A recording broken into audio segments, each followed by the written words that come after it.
The Earth is flat.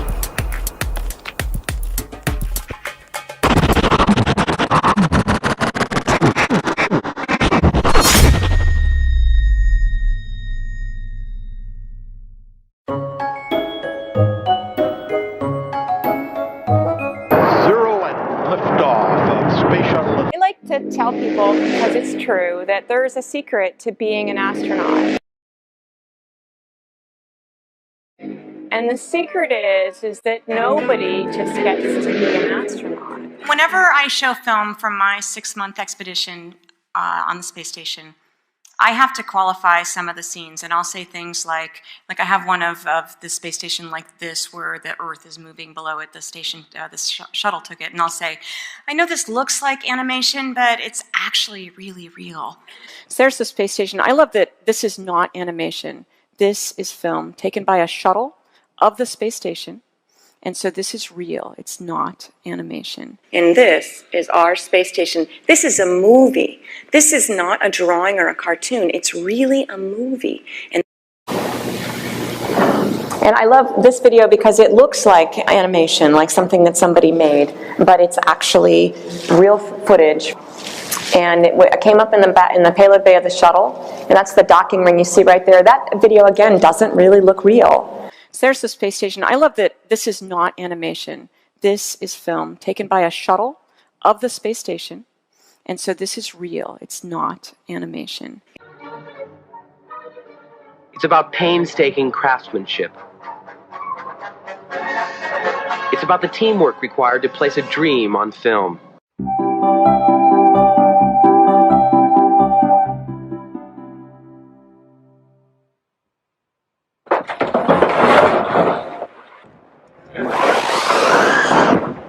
Whether it's a full-scale mock-up of the shuttle used by astronauts for training, or a display model of a futuristic lunar transportation system, a small group of craftsmen at NASA's Johnson Space Center has probably had a hand in their construction. For 30 years, modeling has been an integral part of engineering support for the space program. Each project, whether large or small, has its own set of challenges, according to veteran model builder Mike McGuire. It's just skills acquired over a period of time. I don't believe there's a school that you can actually go to and learn everything that's done out here in the model shop. It's a pretty unique position. Although labor-saving devices play a vital role in modeling, it is the skill and artistic ability of the people that bring ideas to life. The model builders, helping turn the concepts of today into the flight hardware of tomorrow. And this is our space station. This is a movie. This is not a drawing or a cartoon. It's really a movie. The space station itself is, I like to see pictures of it. It looks to me like it's an animation, like this was a cartoon, but that's a real place.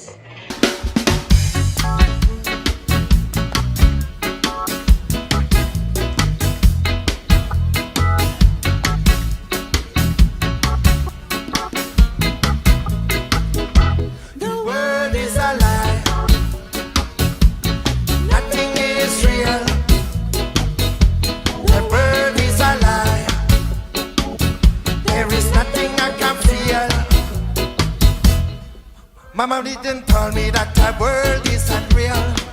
Imaginary story, lies and unreal. The truth, the lies, and the truth and fairy tale lies don't have a prince of Wales. I never get told what is real and true. That's why I put truth out of the blue. Never really did. No one really cares what our heart it hurts. We have many questions to ask, and we are excited to be asking them of an astronaut who has so much experience. We still have a lot of energy in this room, right, kids? Hi, this is Nayeli. What do you miss the most about Earth when you are in flight? What do you miss most from the Earth? First question. What do you miss most about Earth? That's a very good question.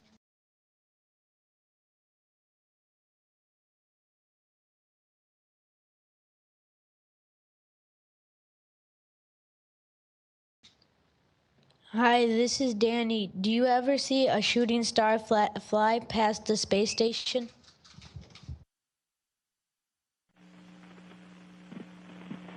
Hi, my name is David Greenwood, and I'm in grade 6, and I was wondering about how much space junk is there in the Earth's atmosphere that you can see from the space station? Hello, my name is Jenna Folkman, and I am in 3rd grade. My question is, are shooting stars prettier in space than they are on Earth? I'm sorry, I missed that. Do I ever see shooting stars? Is that what you said? Yes.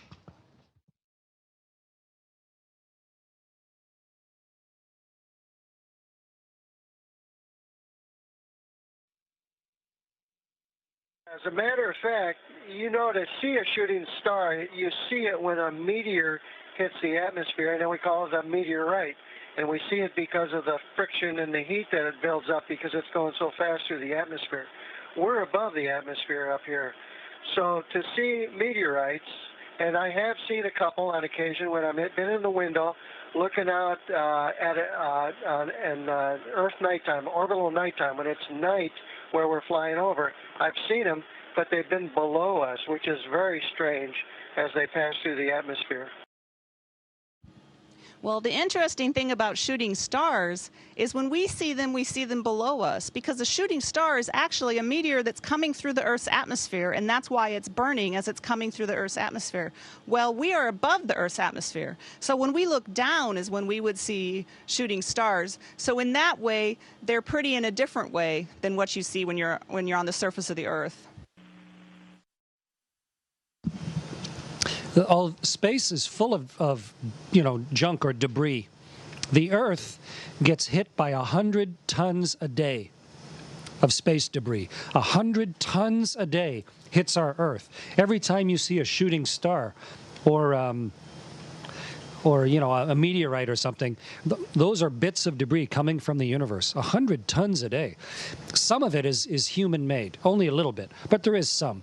And from the space station, though, everything's going really, really fast. We are going 5 miles a second, 8 kilometers a second.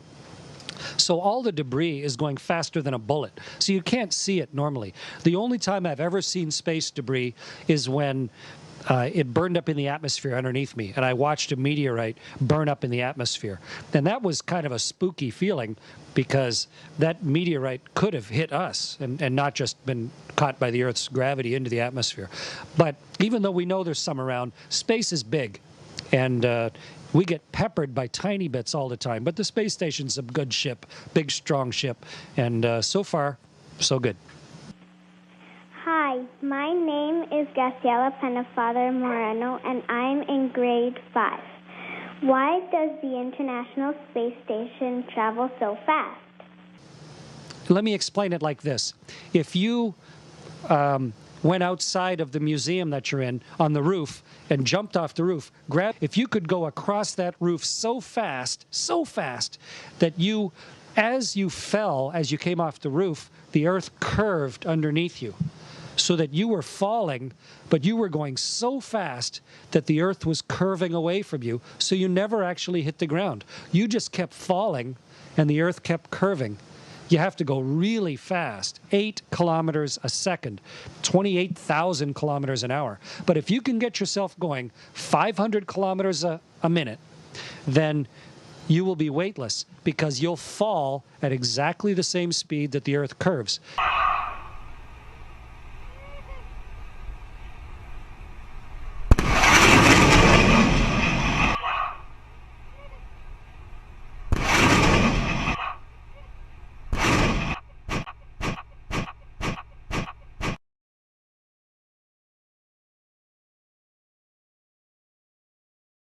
We are flying at about 8 kilometers per second. In a way, the surface of the Earth is curving away from us so that we never crash onto it. And all those objects, including me, appear to float. Big M is the mass of the Earth in kilograms. So that would be around 6 million kilograms. Why am I floating? Hi, my name is Tom Lane, and I'm in grade 6. I'm wondering, how long did it take to build the International Space Station? Tom, the space station is big. I wish I could show you it all. It's huge. It's the size of 5 hockey rinks. It's very big. And each piece came up one at a time, and we put them all together. The Canadarm, our big robot arm, reached out and grabbed each piece and attached it as we built the station and made it bigger and bigger. And the very first piece came up 15 years ago in 1998. I was working down in Mission Control that day, and we've slowly built it. I helped build it back on my first flight up here back 12 years ago. People started living here, I think, 12 years ago, and I'm on Expedition 35, so we've had people living here for a long time, and we're still adding to it. There's still pieces coming up. I think you read maybe this week that there's a module that's inflatable that we're going to bring up in a couple years, and the Russians still have a laboratory to come up. So it's slowly getting built. It's like a city that you can never really say it's finished. It started a long time ago, and we slowly add to it and make it bigger and more capable. And right now it is the biggest, most powerful, most capable human building laboratory in space that humanity has ever built. Hello, this is Jillian. What experiments are you working on in space that will help people on Earth? We do a wide variety of experiments, as you probably know, doing your research into the program. We do experiments across the different spectrum of science disciplines. One of the most interesting things that we do, areas that we study, are the human body and the effects of weightlessness on the human body. Hello. I'm Don Pettit, and we're going to work with Legos today and learn about rockets. So, we have this containment system, and we use this for bona fide scientific experiments project. We can use this to help put together some of our Legos so that we won't lose any of the pieces. So now we have the Legos here. Let's check the instruction manual one more time to make sure that I built my rocket correctly. So I'm going to reach up here, grab the instruction book. Here is the NASA Space Station Lego guide. You know what I have? I've got an interspace vehicle. This kind of a rocket and this space shuttle kind of rocket. We've got this new vehicle, which once you're in low Earth orbit, we could take this vehicle to Mars. Maybe we could fly this vehicle to the moons of Jupiter. So it is really amazing that with our engineering skills, we can get into space off of planet Earth in the first place. My name is Reed Humelet, and I am in 5th grade. My question is, how long did it take you to get to the space station? It took us in the Soyuz rocket about 6 hours. And it took us, once we launched from the Earth, it was about 8 minutes or so before we were in orbit around the Earth. And then we orbited the Earth during burns of our jets to get closer and closer to the space station. And it was about 4 orbits around the Earth, and each one about 90 minutes. So it was about 6 hours, and we were here. So it was, a trip to Minneapolis and back, basically. But the acceleration builds up very, very quickly. And it only takes a few seconds before you realize that you are moving out, and you're moving out fast. And after a few minutes, of course, you get the sensation of speed as you see the Earth going by. And then you see that the sky turn from the blue sky that we see when we get above the weather, if we're going through weather, and the blue turns to black, even though it's daytime and the sun is shining, and you know you're entering space. Fired, like, imagine getting fired on a slingshot. It's actually an incredible feeling. Elena would like to know, how did you become an astronaut?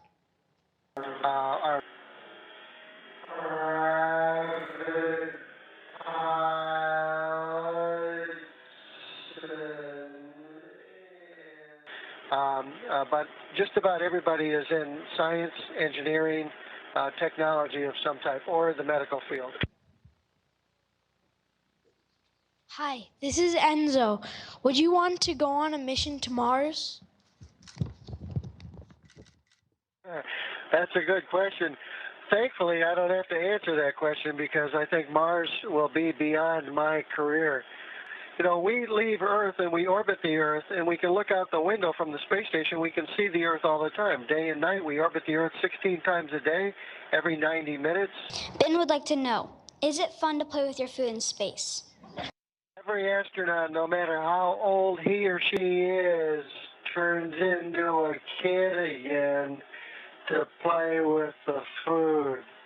We play with the food all the time, and it's a lot of fun. Hi, this is Leilani. Will pets ever be allowed on the International Space Station? Well, we have had bugs and animals on board the International Space Station. I wouldn't call them pets, though. Usually they're part of an experiment.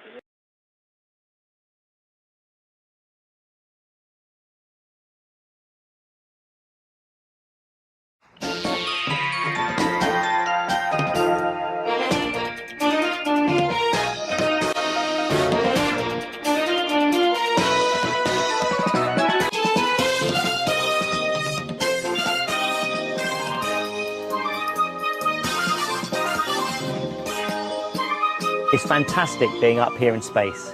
I've been very busy getting to work on lots of experiments and also to help another astronaut settle in. Reporting for duty. Miss Mouse, that's right. Miss Mouse did so well on her training that she got to come along too. Come on, Miss Mouse, let's show everybody what we can do in space.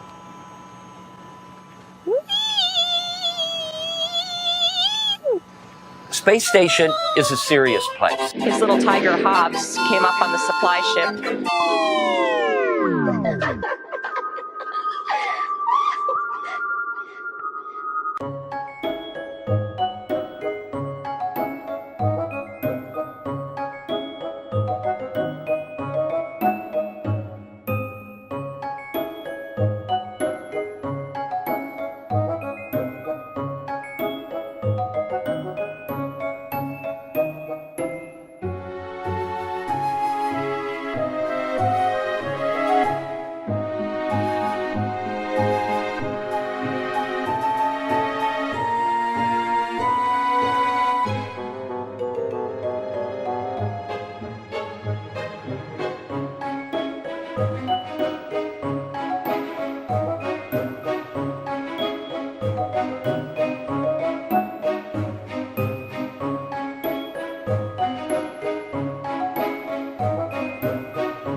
Grade 6, and I was wondering if you play any games in space that you can't play with gravity, or games that become more difficult or fun without in zero G. Yeah, this is a great place for games. You would love it here. Imagine playing, hide and go seek up here. where you could float into any cupboard. You could hide up in the ceiling or in any sort of corner. So it's a great place for that. But we don't play hide and go seek very often. We're playing a game of Scrabble right now, but Scrabble's pretty hard without gravity because your pieces float all over. You could play darts here, but you wouldn't want pointy darts because we're inside a spaceship. But, you know, if your dart just had a big lump on the end with Velcro and you threw it nice and slowly, maybe with big feathers on the end, then you could play darts. But when you throw darts on Earth, gravity pulls them, so they curve as you throw them. Here, they would go straight. You could throw your dart and it would go absolutely all the way to the target because there wouldn't be a curve of gravity. So I think, you know, this would be a fun place to figure out how to play a bunch of games. And we play a little in our spare time, but mostly we're here to work. I hear that your sense of taste gets weaker in space. Is that true? Emily, your sense of taste, it's sort of like when you have a cold. And when you have a cold, all of the stuff that normally drains out of your nose gets plugged up there. And part of your taste is from your tongue and your smell and your senses. And when you can't smell, your food is hard to taste. It's the same for astronauts, because when we get to space, there's no gravity to pull all the stuff out of our head. And so we get sort of a swollen head, and it fills up our nose and makes our tongue kind of swollen, and you can't taste your food. Corpus Christi School in grade 6, and I was wondering what would happen if you put a marshmallow outside the space station. Well, you can see right through that window there, that's outside the space station. There's just a couple layers of glass between us and what is out there, which is the vacuum of space. There's no air. It's completely empty. And in the sun, in the shiny part, it's 150 degrees. And in the shade, it's minus 120 degrees. And in a marshmallow, there's all that sort of air pockets all trapped in there. That's what makes it all spongy. So your marshmallow would swell right up. And then if it went outside in the dark, if we were behind the Earth, your marshmallow would swell up and freeze. And so you'd have like a marshmallow snowball. And if your marshmallow was in the sun, if you went out on the sunny side, it would swell up and get all gooey. Not like roasting a marshmallow, but you'd have a big gooey mass of a marshmallow, sort of like a big eyeball or something. So marshmallows wouldn't be very good on the outside of the spaceship.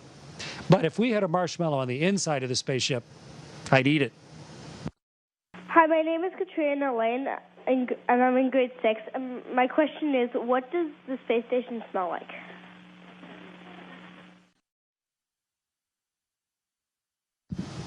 What does it smell like? It doesn't really have a strong, distinctive smell. It's not a bad smell at all. It maybe smells like being in an airplane. It maybe smells like being in an airplane. In a big building, or maybe a nice clean hospital building or something. We work hard to keep it smelling good and healthy. It's good for our health and doesn't let any bacteria grow. And it's better if it doesn't have a smell that you don't like. I hate to tell you, Daniel, but we don't shower on the ISS. It's a good thing that this is video only and you can't smell us. Shirts. We have one shirt per month. And so socks we change about once a week. Every smell that's in here, there's no place for it to go. There's no way for it to get processed except by my lungs or maybe by the equipment. Hi, I'm Luke Jeeves, and I'm in grade 6, and I was wondering what happens when you sneeze in space. What happens when we sneeze in space? Well, let's try. Okay, I'll get myself set. I'm going to sneeze. Let's see what happens. Let me get stable. Okay, I'm going to turn sideways to see what happens. Here we go. Nothing. Oh, maybe I'm rotating a tiny bit. So when you sneeze, of course, your body is trying to get something out of your nose, and it pushes it out pretty fast.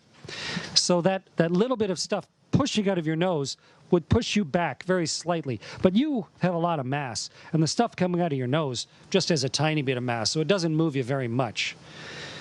So not much, but also in space, we cover our noses when we sneeze. Hi, Chris. Hello. How do you clean up a mess in space? Good question, because it's not going to fall on the floor. It's not going to fly up into the air. It's just going to float around until it runs into something. So let's make a little mess. Let's squirt some water as if it got away here. So those little drops are kind of departing, and then I've got a ball of water here just floating around. So water is also very dangerous on the space station. Just floating around.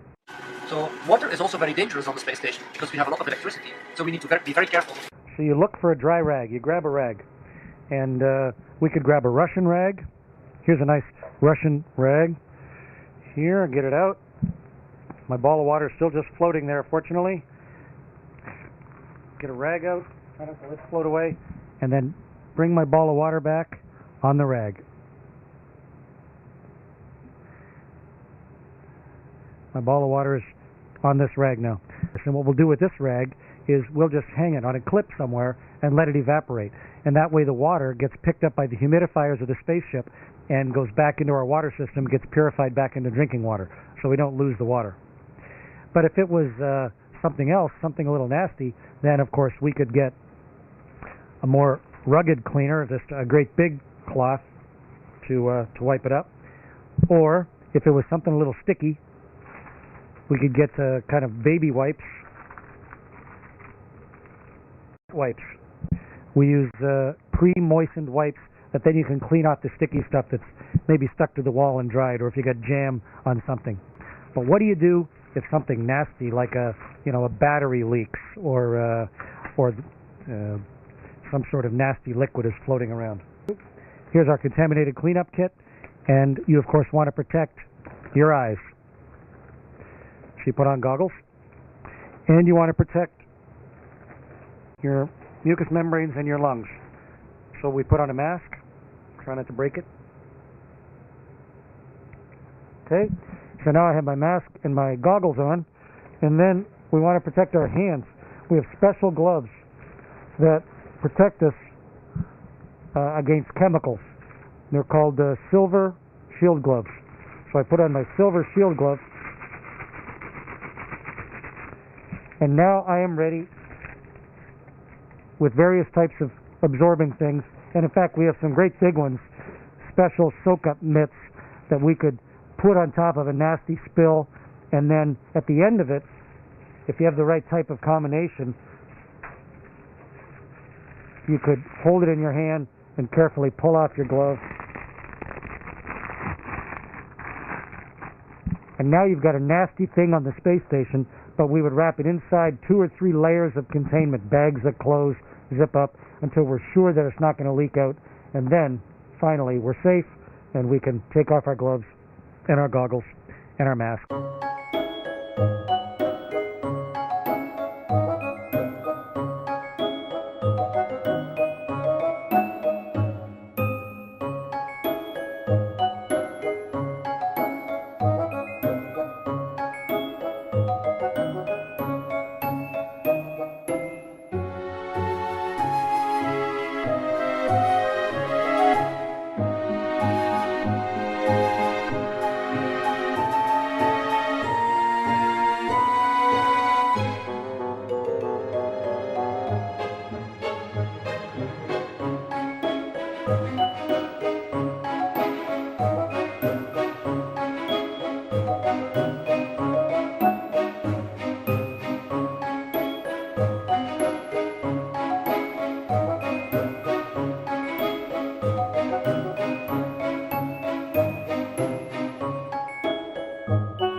My question is, what teacher influenced you the most to make your decision to become an astronaut? Hi, my name is Niket. I'm in grade 6. I just want to know who or what inspired you to be an astronaut. Well, you're in grade 6, so you're probably about 10 or 11, maybe 12 years old, probably 10 or 11. And, you know, you've probably heard of some people that have done really interesting things in their life. Someone who's done something that you think, wow, that's cool. Or you've seen someone do something and you think, oh, that's not good. Well, you're going to grow up to be one of those people. You're going to grow up to be somebody, and you're going to do something when you get to be an adult. And when I was your age, I looked at what some of the people were doing, and I watched the very first people walk on the moon. The very first 2 human beings walked on the moon when I was 10 years old, almost 10. This summer I turned 10. And that's what inspired me. I just thought, I'm going to grow up to be something. Why don't I grow up to be that? That looks like an interesting thing to do. Interesting. And so I was inspired to become an astronaut by 2 of the very first explorers.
Welcome to the International Space Station. In 2nd grade, my question is, does being in space with no gravity feel like floating in water?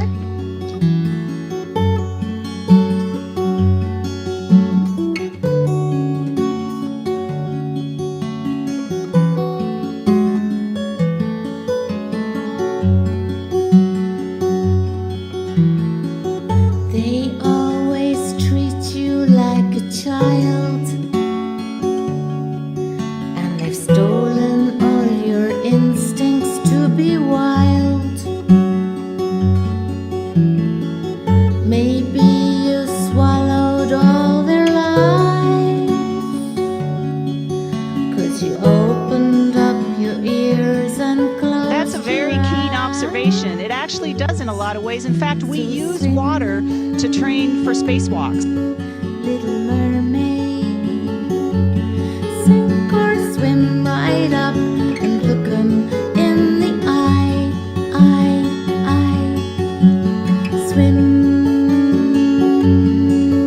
little mermaid. You will just kind of float in the water without moving, and that's very similar to what it is. So we use that, a big pool, to train for spacewalks. It's not easy to so we can feel what it's like to move around without gravity. The ones we all have trusted don't deceive. Maybe it's time to challenge life. Yeah, it's sort of like swimming. If you look at my arms aren't down by my sides like on Earth. My arms float up. And they're sort of the same as water because there's no gravity pulling them down. Little mermaid, sink or swim right up, look 'em in the eye, swim, little mermaid, with your sword of truth, it's time to pierce the sky.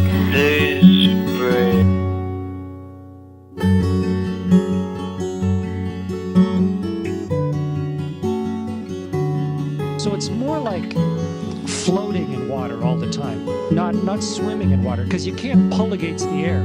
It doesn't, I'll show you, it won't take me anywhere. It doesn't, I just stand here because the air is not as thick as water.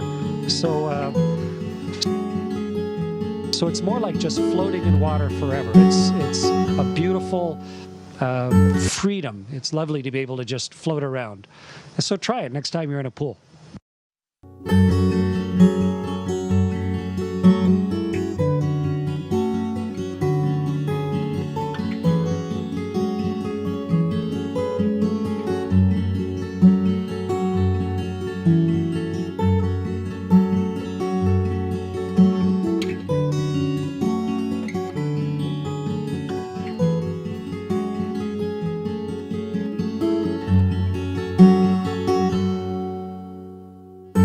Today I woke up in a rage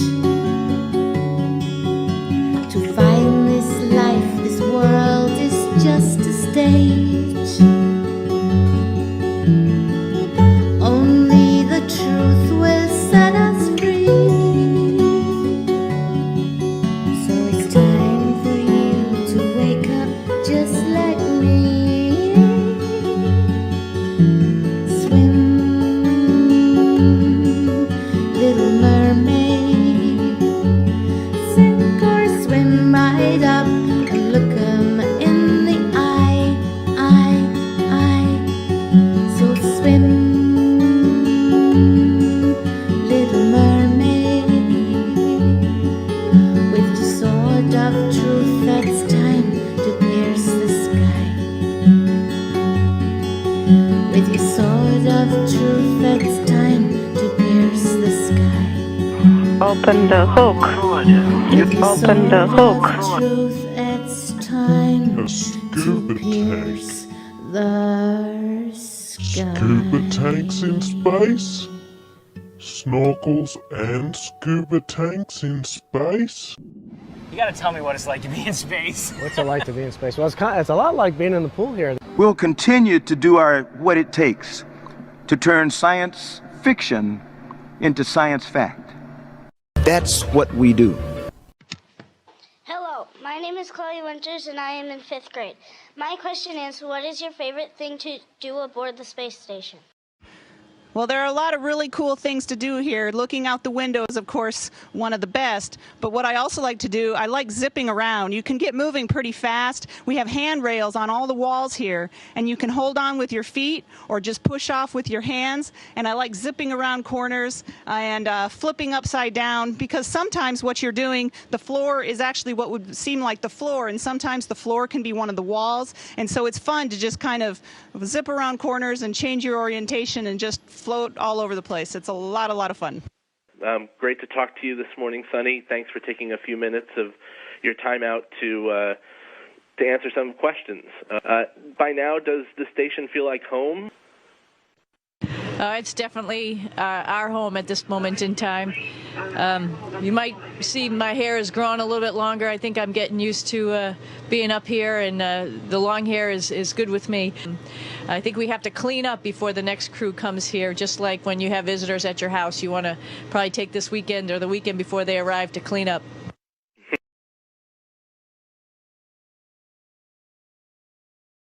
Actually, I love being up here and I love floating around. You know it's not going to last forever, so I think you take advantage of flying around as much as possible.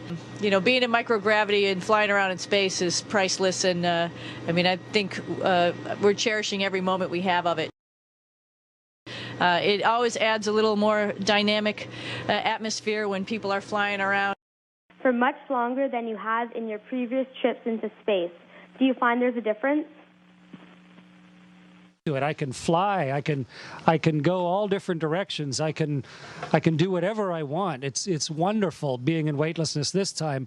I'm fully adapted to it. I don't just feel like a visitor here now. I feel like a spaceling. I mean, it's wonderful to get completely used to being weightless, to have your body used to it. I exercise 2 hours every day to keep myself strong, but my body loves being in weightlessness. It's wonderful to be able to fly and float and watch this microphone. To just be able to float things to each other through space. It's like magic. Hi, my name is Isabel Godding. I am in kindergarten. How do you like being in space? Like I said before, floating around and zipping around as fast as you can without gravity and doing the flips, it is really a lot of fun. You know, I would love to spend a year on the space station. It is a great place to live. The International Space Station is a great place to live for a year. There's lots to do here. There's science experiments. And you and your crew are due a Halloween Day delivery by a Russian Progress spacecraft. Well, that's interesting. Halloween happens to be one of my favorite holidays just because it's a lot of fun and people act goofy, and there's always candy involved, and so it's exciting. So got a little bit of a costume from my folks for my birthday because my birthday happens to fall on National Talk Like a Pirate Day. So I think we're all set for costumes up here for Halloween. And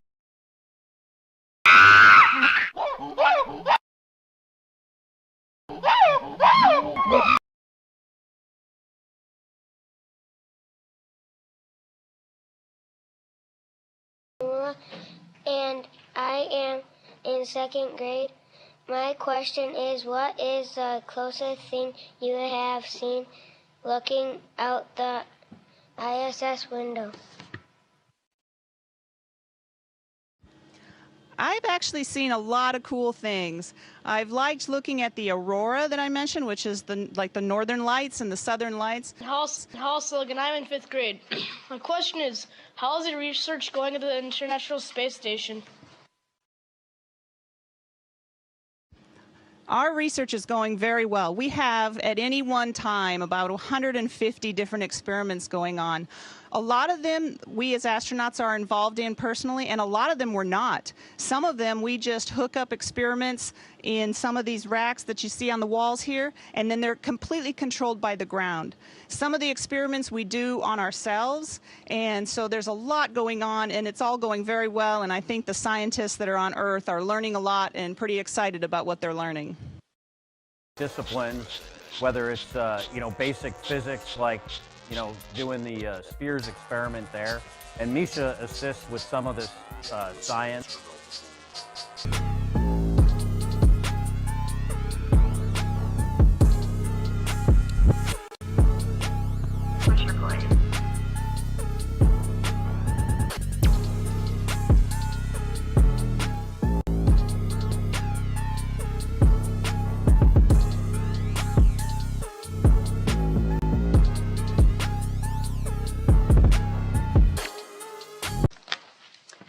Karen. My name is Marjorie Quam, and I was one of your former English teachers. My question is, how is what you are currently doing on this mission going to impact life on Earth? That gravity is a very, very strong component of how things work when we're on Earth. Like you look at a fluid, we're doing some experiments with fluids that have little particles in them. Well, when you're on Earth, these particles are affected so much by gravity that it's hard to tell what's happening, how they're interacting with each other. So when you do the experiments here on the space station, you can look at how they interact with each other and how they interact with the fluid, and then you can optimize the way that they work on the ground. This is what I've made. It's far from being a masterpiece. I've discovered several challenges with cutting and piecing and stitching and weightlessness, but it was made in space. I'll be bringing this block back with me when I return to Earth, and I'm inviting all of you to create your own star-themed quilt blocks. We'll be combining them with my block to create a quilt for next year's 40th anniversary International Quilt Festival in Houston, where I hope to make a special appearance. I can't wait to see what we make together.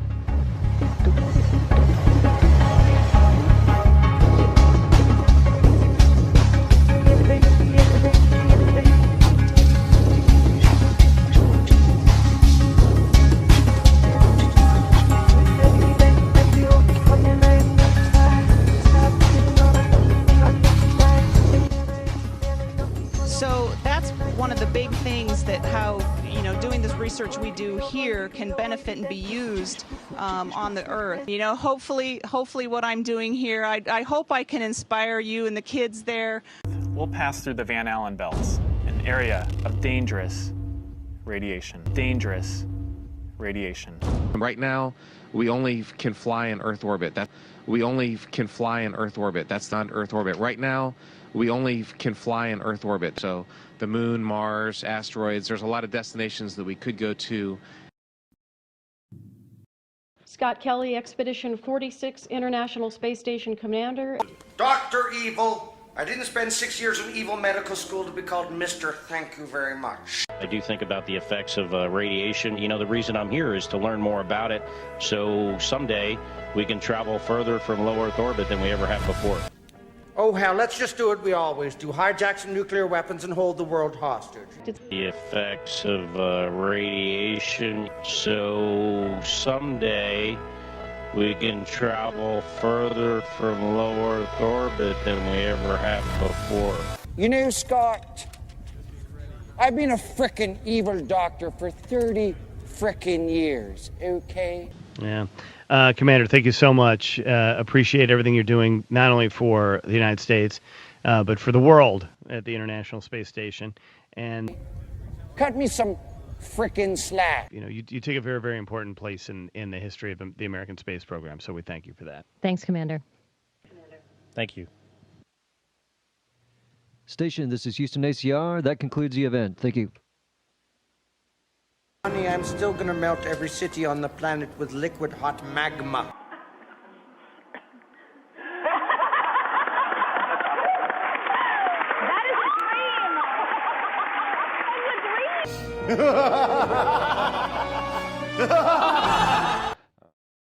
As you know better than I do, we're going to have to come up with the whole new science, not just commercial research, but how are we, manipulating?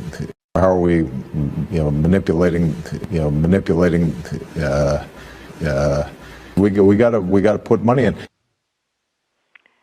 Station, this is the Associated Press. How do you hear me?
And one of the biggest challenges is the harness system. Obviously, my body weight has to be kept firmly attached to the harness.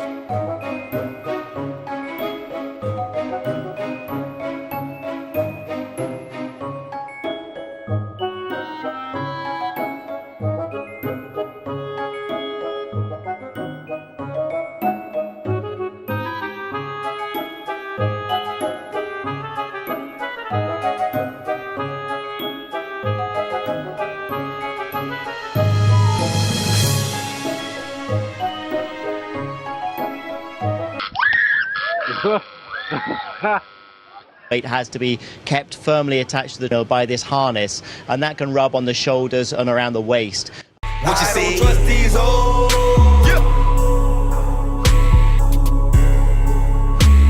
And I don't trust these niggas. I don't trust these old. But I've got the harness fitting pretty well now. I don't trust these old.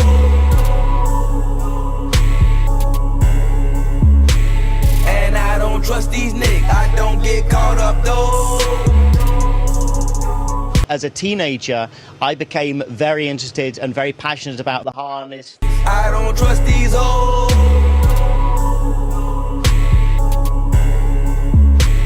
And I don't trust these niggas. I don't get caught up though. Practice makes perfect. I pull them triggers. I don't trust these old. Practice makes perfect. And it was just the most exhilarating feeling to unloosen your buckles, your harness. And I don't trust these niggas. Dimpy, what a man, what a hero.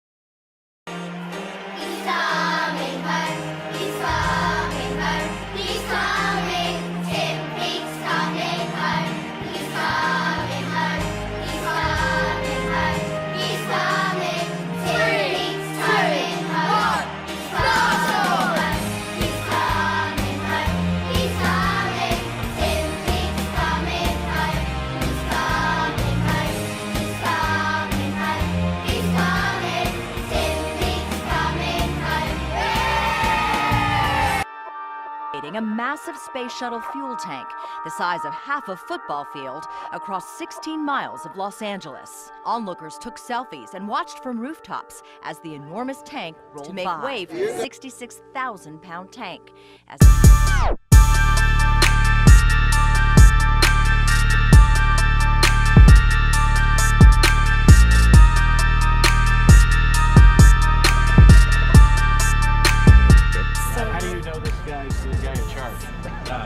And one to cut the ribbon on the grand opening of the school they attended that now bears their name, Kelly Elementary.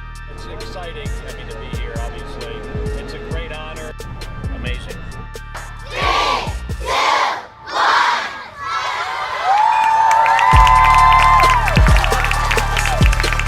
I was just a guy from New Jersey.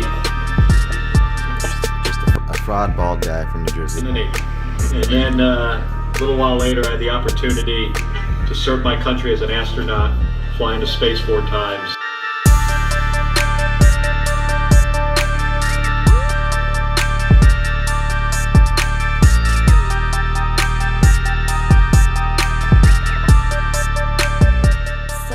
Make some positive steps in how we deal with guns and gun violence.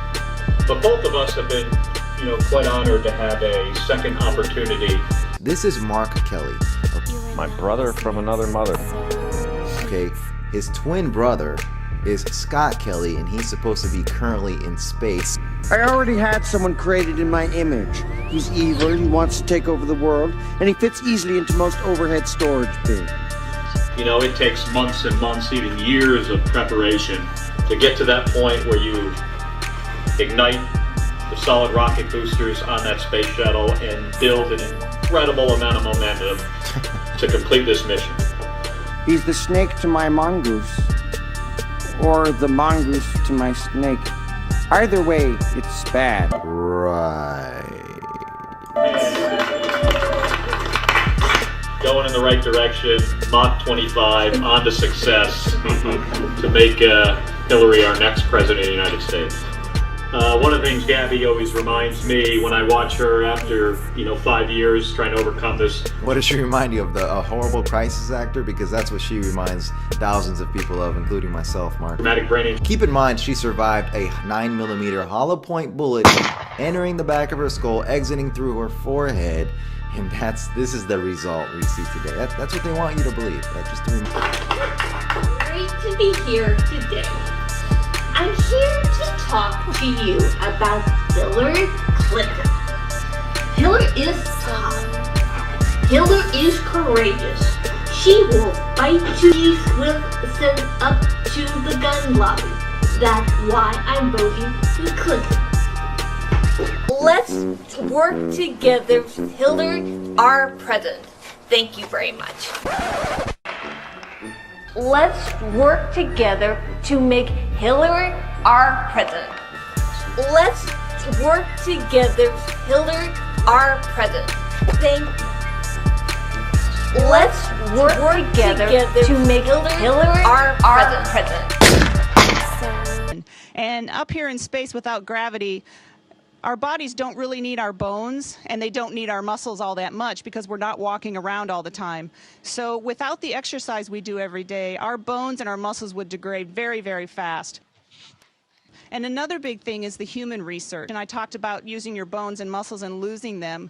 We lose bone mass at a rate 10 times higher than an elderly woman. So this is the perfect place for us to study what kind of measures we can take to mitigate bone loss. And hopefully some of the research we do then can be used for Hi Scott, my name's Anthony and I came to ask why when you're in the space station, why are your arms always crossed when you are inside of the space station? Is it because the gravity is pulling your arms against your belly? That's a good question, Anthony. No, there's nothing to do with gravity. It's because of the folds of fat. Because of all the Twinkies I've eaten, it's cutting into my body harness. Now get in my belly! Get in my belly!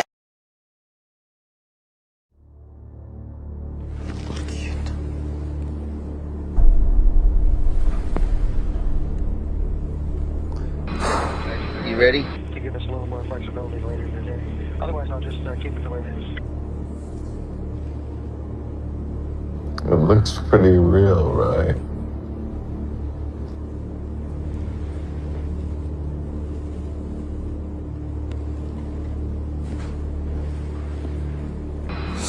You ready?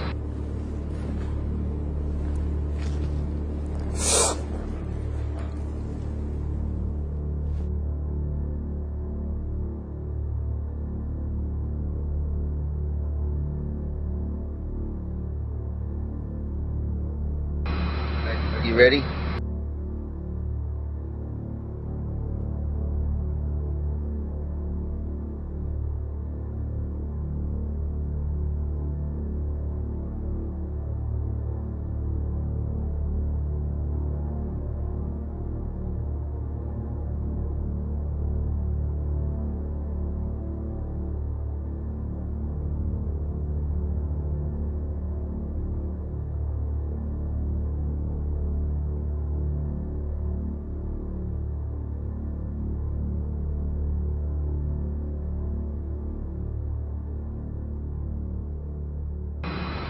You ready?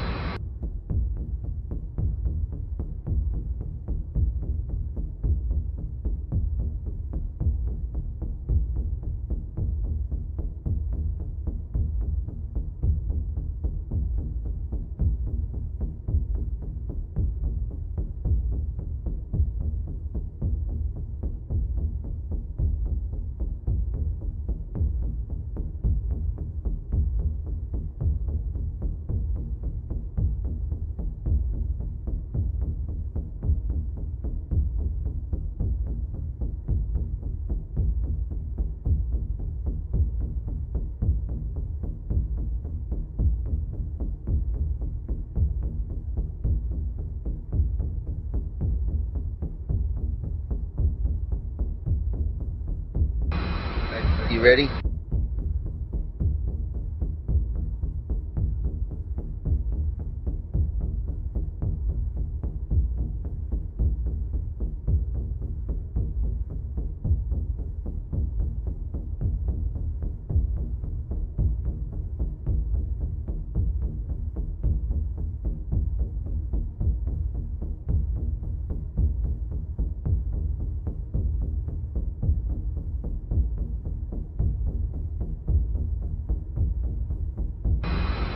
You ready?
It looks pretty real, right?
You ready?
You ready?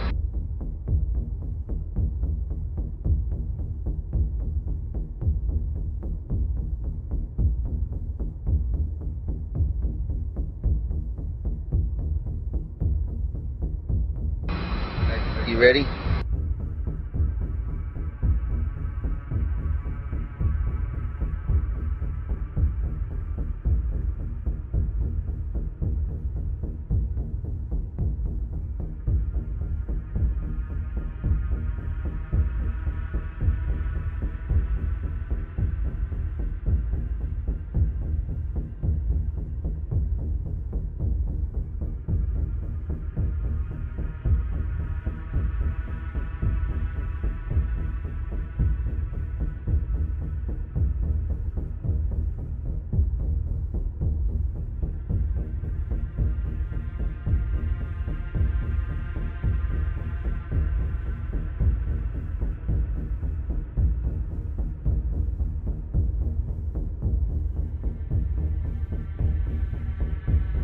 Wow, that is amazing.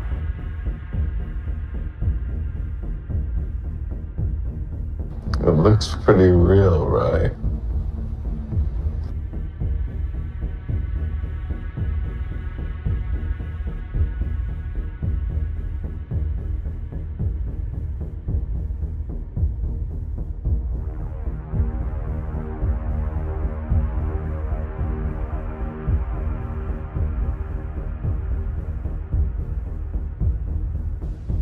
Station, this is Houston ACR. That concludes the event. Thank you. Wow, that is amazing. Thank you so much.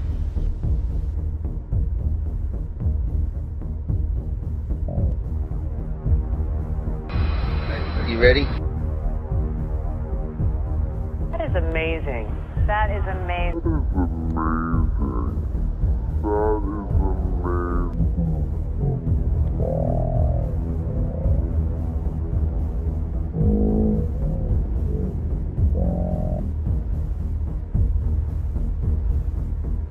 Wow, that is amazing. That is amazing.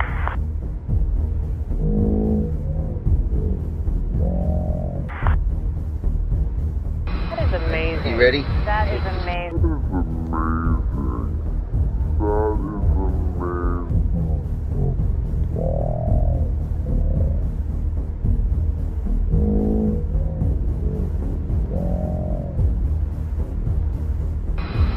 You ready?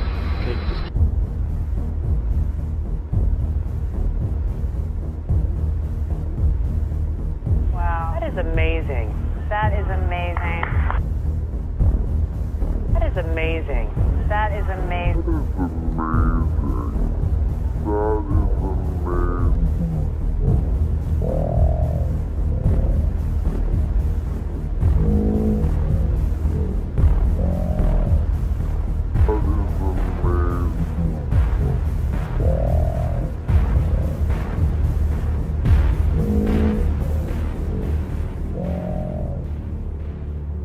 That is amazing.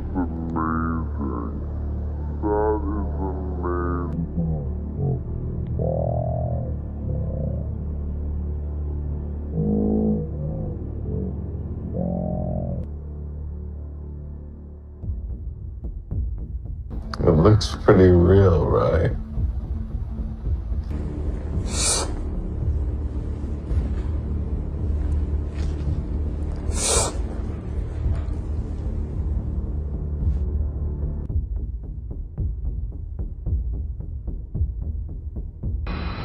You ready?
You ready?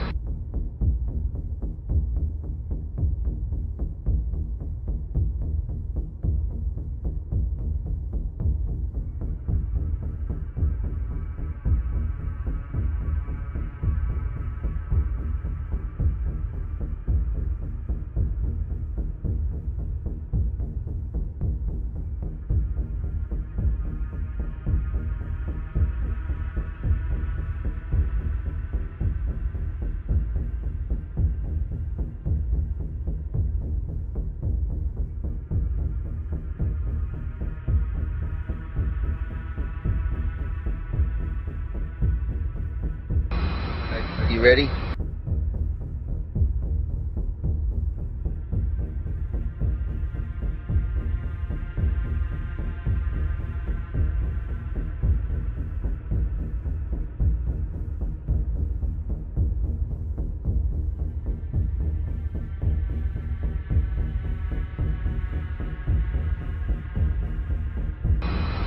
You ready?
You ready?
It's just fiction, and they cite sources that cite NASA sources.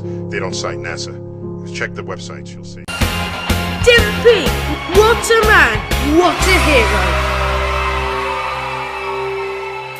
And what do we have? Oh, this is the wrong book.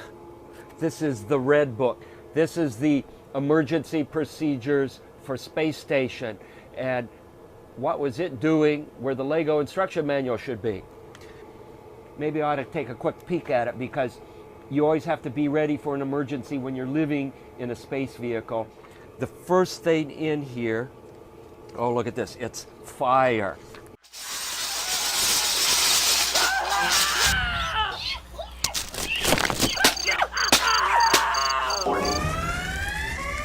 Navigator.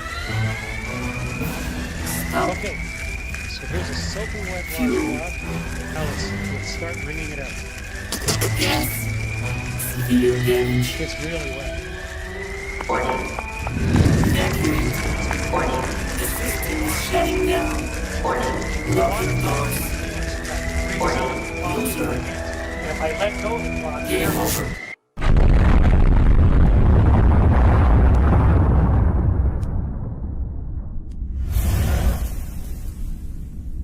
Okay, so the experiment worked beautifully. This world is a lie. Nothing is real. This world is a lie. There is nothing I can feel. Nothing in that world really exists. Merely burns reality a twist. Preparation and prevail might have told us that the world is a sport.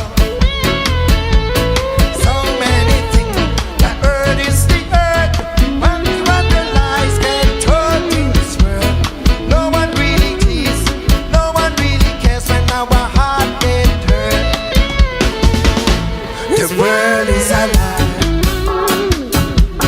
Nothing is real. This world is a lie. There is nothing I can feel. 1, 2, 3. The earth is flat and NASA is full of shit.